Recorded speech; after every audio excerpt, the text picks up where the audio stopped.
श्रीनाथादिगुरुत्रयं गणपतिं पीठोत्रयं भैरवं सिद्धौघं वटुकोत्रयं पदयोगं दूतिक्रममण्डलं विराण्डष्टचतुष्कषष्टिनवकं विरावलिपञ्चकं श्रीमन्मालिनी मन्त्रराजसहितं वन्दे गुरुरमण्डलम्।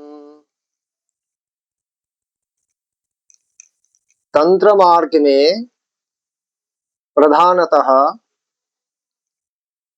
सप्त आचार और त्रिभाव का विशेष महत्व है।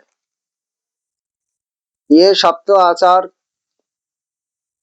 ऐसा है कि वेदाचार, वैष्णवाचार, शैवाचार, दक्षिणाचार, वामाचार, सिद्धांताचार और कौलाचार, और इसमें जो भाव आता है वेदाचार, वैष्णवाचार और शैवाचार, ये जो तीन प्रमुख आचार है ये पशु भाव में परिगणित होता है। दक्षिणाचार और आपका वामाचार, सिद्धांताचार ये वीर भाव में परिगणित होता है, और कौल मार्ग जो अंतिम कौलाचार है वो दिव्य भाव में आता है। अभी इसमें ये भाव में भी इसमें थोड़ा सूक्ष्म में ऐसा है कि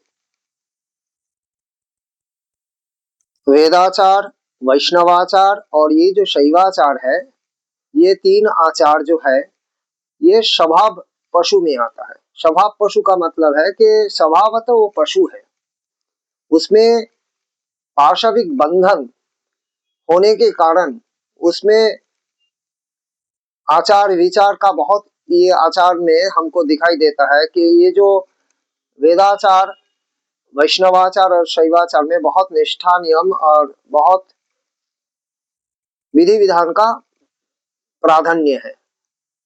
अभी जब ये स्वभाव पशु माने इसमें पशु भाव का बहुत ज्यादा इसमें है, पशु भाव है, इसमें पशु भाव प्रकट रूप में है, ये कहने अच्छा होगा। अभी इसके बाद जब दक्षिणाचार में आप जा रहे हैं तो विभाव पशु हो जाता है, माने पशु भाव धीरे धीरे हट रहा है, विभावित होता है।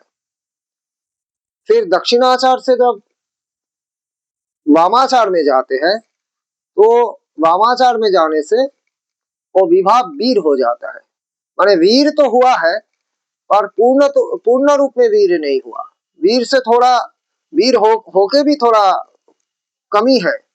तो जब आगे जाके क्रम दीक्षा आदि उच्च संस्कार होता है, जो दिव्य वीर क्रम का साधना बोलते हैं, वो होता है तो वो स्वभाव वीर हो जाता है। स्वभाव वीर का मतलब है वो स्वभावतः वीर है। वो वीर का मतलब है जो जितेंद्रिय है, जो सब इंद्रियों को जय कर लिया, उसी को वीर बोलते हैं। वीर का मतलब ये नहीं है कि शराब पी के लोटपोट हो जाना या अनाचार करना और व्यभिचार करना, इसको वीर का लक्षण नहीं बोलते, ये व्यभिचार है। हाँ, वीराचार में पंचमकार का व्यवहार है जरूर, और वो गुरु उपदिष्ट पथ में और शास्त्र सम्मत जो मार्ग है उसमें ये व्यवस्थित है, और ये भी अधिकृत गुरु अधिकृत शिष्य को देते हैं, सबके लिए मार्ग नहीं है। पर हाँ, शास्त्र में पंचमकार का वर्णन है। तो ये जो दक्षिण मार्ग में जो साधन करते हैं वो वाम मार्ग में जाके वो बहुत उच्च अवस्था में उठते हैं, जो पूर्णाभिषेक के द्वारा प्रतिष्ठित होते हैं। और पूर्णाभिषेक के बाद जब वो क्रम आदि उच्च संस्कार लेते हैं, तांत्रिक संस्कार लेते हैं, उस समय उसको दिव्य वीर अवस्था प्राप्त होने के कारण वो स्वभाव वीर के उपाधि प्राप्त होते हैं, जिसमें उसका सब जो पशु भाव पूर्ण रूप में विनष्ट हो जाता है, जीव अवस्था उसका नहीं रहता, वो पूर्णतः शिव अवस्था प्राप्त होते हैं।